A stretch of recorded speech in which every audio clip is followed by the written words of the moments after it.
함께 읽은 미가서 2장은 크게 세 부분으로 이루어집니다. 먼저 5절까지는 탐욕에 대한 심판의 말씀이고요. 이어서 6절에서 11절까지 거짓 선지자들과 거짓 평안을 반박합니다. 12절과 13절은 소망의 메시지인데 남은 자의 회복을 들려주십니다. 우리가 어떻게 말을 처음 꺼내느냐가 늘 중요한데요. 오늘 본문은 화로다라는 어감의 감탄사로 그 문이 열립니다. 심각한 상태가 있다라는 걸 알려주는 감탄사이지요. 심판이 닥칠 것을 또한 암시하는 선언이기도 합니다. 화로다. 그러면 문제가 어디에 있는지를 우리가 확인해야 될 텐데 1절과 2절 말씀을 다시 보겠습니다. 그들이 침상에서 죄를 꾀하며 악을 꾸미고, 그러니까 밤새 악을 구상하는 거예요. 날이 밝으면 그 손에 힘이 있으므로 그것을 행하는 자는 화 있을진저 밭들을 탐하여 빼앗고 집들을 탐하여 차지하니 그들이 남자와 그의 집과 사람과 그의 산업을 강탈하도다. 화가 임하는 그 대상이 누구라고 되어 있습니까? 방금 1절에 그 손에 힘이 있는 자들입니다. 이들은 권력자들입니다. 지도자들입니다. 기득권입니다. 이들이 악하게 자기들의 힘과 권한을 씁니다. 가난한 백성의 땅과 집을 송두리째 빼앗아갑니다. 아무 양심의 가책 없이 강탈한다라고 고발하고 있습니다. 심판을 피하지 못할 것은 이런 악행을 너무 태연하게 행하기 때문이에요. 버젓이 행하기 때문입니다. 밤에 눕기만 하면 어떻게 남의 것을 더 차지할까? 나의 힘을 어떻게 더 써먹을 수 있을까? 어떻게 하면 내가 더 부유해질 수 있을까? 탐욕적인 생각이 늘 맴돈다는 것입니다. 반면에 하나님은 가난한 이들을, 공동체의 약자를 늘 아끼십니다. 그게 고아요, 과부요, 나그네 아닙니까? 이스라엘 공동체의 건강함은 약자를 어떻게 대하느냐에서 늘 확인되어야 했습니다. 하나님이 이 기득권의 악을 보응하십니다.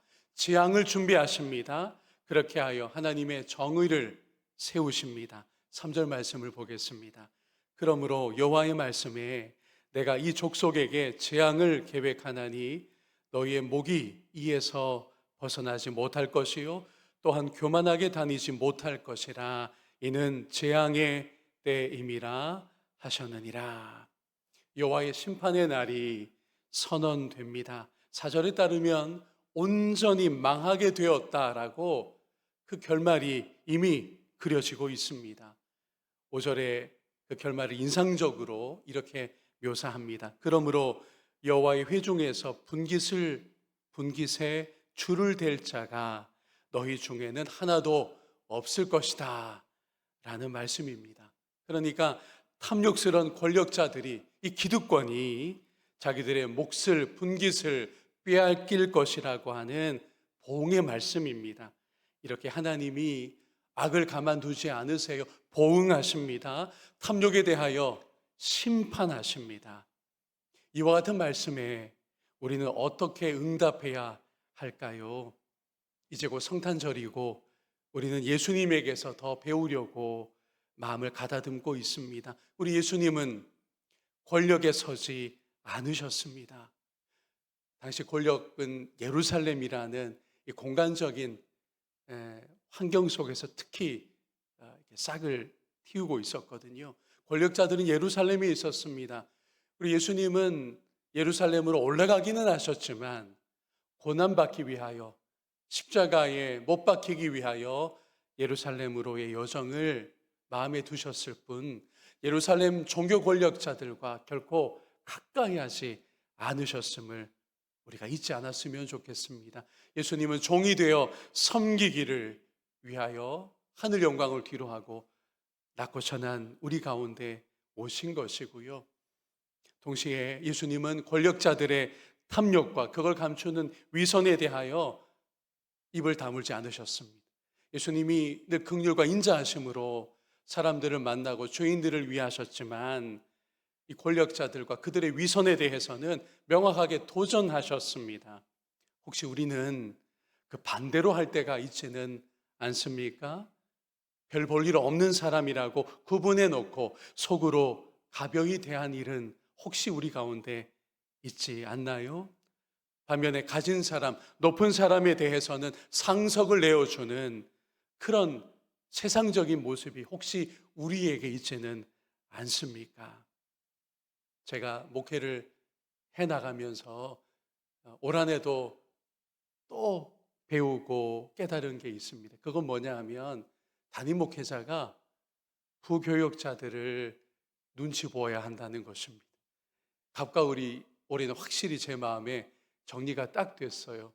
우리 부목사님 두 분, 또 전도사님 사역하고 동역하는데 제가 의리입니다. 이 동역자들이 없으면, 부교육자들이 없다면 어떻게 될까? 제가 근심을 하기 시작했어요.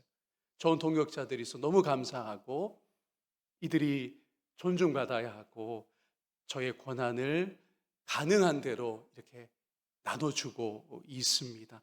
그런 거예요, 여러분. 누가 갑이냐 을이냐, 복음은요 또 하나님 나라의 원리는 그걸 전복합니다. 그러니 저와 여러분이 소자 하나에게 물 한 컵 대접한 것을 예수님이 기억하신다고 하잖아요. 그런 겁니다. 복음의 방식이 이런 거예요. 하나님 나라는 세상의 방식을 뒤엎는 것으로 우리 가운데 늘 실행되고 증거되어야 한다는 것입니다. 예수님께서 권력자들과 함께 하지 않으시고 오히려 변방으로 소외된 이들을 찾아 죄인들이라고 손가락질 당하는 이들에게 오히려 가까이 가셔서 하늘 아버지의 복음을 그들에게 들려주시고 하나님의 나라로 초대하셨듯이 저와 여러분이 세상의 방식을 뒤엎어서 소자들에게 혹은 소외되고 있는 이들에게 힘이 없는 것 같은 그들에게 오히려 섬기는 자로서, 그리고 권력에 대해서는 여러분과 제가 늘 조심하여 거리를 둘 수 있는 참 경건의 길을 걸어갈 수 있기를, 예수의 길을 닮아갈 수 있기를 주님의 이름으로 소망합니다. 이어서 6절부터 11절까지는 거짓 선지자들과 거짓 평안에 대한 고발의 내용입니다. 먼저 6절은 미가 선지자의 바른 예언을 부정하는 거짓 선지자들이 있다고 알려주고 있습니다. 문제는 이 거짓 선지자들이 권력자들을 끼고 있었다는 거예요. 기득권과 당시 한 통속이었습니다. 그들의 주장을 확인해 볼까요? 6절 말씀을 세번역 성경으로 전광판에서 읽어보겠습니다. 그들의 예언자들이 말한다. 여기 그들이 바로 그 권력자들이에요. 이제 거짓 선지자들의 주장인데요. 너희는 우리에게 예언하지 말아라. 이 모든 재앙을 두고 예언하지 말아라. 하나님이 우리를 망신시키실 리가 없다라고 누가 주장하고 있는 거죠? 거짓 선지자들이요. 이렇게 주장하고 이런 말들을 앞세워서 미가 선지자들을 또 그 바른 예언하는 이들을 입을 막으려고 하는 거예요. 억압하려고 하는 겁니다. 바른 하나님의 말씀이 증거되는 걸 애써 거부하던 당시 거짓 선지자들이 있었음을 6절 말씀으로 우리가 지금 확인한 것입니다. 그들은 이렇게 주장했어요. 하나님이 우리를 망신시키실 리가 없다. 치욕스러운 일이 우리에게 닥칠 리가 없다. 라고 하며 애써 평안을 주장하고 긍정주의로 가고 있었던 것입니다. 곧바로 7절에서 이 거짓 주장에 대하여, 거짓 평안에 대하여 받아치고 있는데요. 이제 7절에서 바른 말씀이 이렇게 선포됩니다. 세번역 성경으로 읽어볼까요? 야곱 족속아, 너희가 어찌하여 주님의 영도 분노하시느냐? 주님께서 정말 그런 일을 하시느냐? 하고 말하느냐? 나의 말이 행위가 정직한 사람에게 유익하지 않으냐? 미가 선지자가 꾸짖고 있는 내용입니다. 너희들이 주님은 성급히 심판하실 리가 없다. 주님이 어찌 그런 일, 곧 재앙을 내리시겠느냐라고 하는데 그 거짓 평안은 무너질 것이다. 나의 바른 예언은 정직한 자들에게 오히려 유익을 주는 것이다. 이렇게 미가 선지자의 바른 선포가 7절에 담겨 있습니다. 이 말씀 앞에서는 우리가 어떻게 반응해야 될까요? 여러분, 우리 예수님이 가르치신 신앙은 긍정의 힘과는 다릅니다. 오히려 거짓과 악에 대해서는 직시할 것을 예수님은, 그리고 오늘 이 본문은 우리에게 도전해 주시고 있거든요. 갱신이 우리에게서 늘 그러므로 필요합니다. 우리가 모르는 사이에 관행적으로 이게 잘못된 것임에도 불구하고 우리가 용인하고 있다면 우리의 신앙이 점검되고 날마다 새로워져야 할 줄로 믿습니다. 이게 교회적으로 보면요, 이런 위대한 선언이 있었어요. 개혁된 교회는 항상 개혁되어야 한다는 겁니다. 우리가 종교개혁으로 개혁된 교회, 개신교회가 되었잖아요. 그러면 우리는 그 옛적의 오류들로부터 완전 무결하냐? 절대로 그렇지 않아요. 개혁된 교회가 또 잘못될 수 있어요. 개혁된 교회가 우리는 바른 신앙 가운데 있습니다라고 하며 안주하고 자만하는 순간 우리는 또 개혁의 대상이 될 수 있다는 겁니다. 탐욕스러워질 수 있다는 거예요. 그러므로 저와 여러분이 깨어서 하나님 앞에 또 예수 그리스도의 정신 앞에 날마다 새로워질 수 있기를 원합니다. 예수님은 그리고 거짓 평안이 아니라 참 평안을 이 땅에 가지고 오시는데 그 평안은 희생으로서 세워진 평안이었음을 우리가 잊지 않아야 될 것 같아요. 그저 쉽게 말하는 평안이어서는 안 됩니다. 그냥 좋은 게 평안이어서는 안 된다는 거죠. 쉬운 평안을 예수님이 우리 가운데 가지고 오신 게 아니에요. 그분의 희생으로서 진정한 평안을 우리에게 선물하셨는데 저와 여러분이 그 단단한 평안, 그 참된 평안을 위해서 기꺼이 희생하고 손해보기를 자청할 수 있는 믿음의 성숙함이 있기를 원합니다. 아울러서 저를 비롯한 설교자들에게 채찍 같은 교훈이기도 합니다.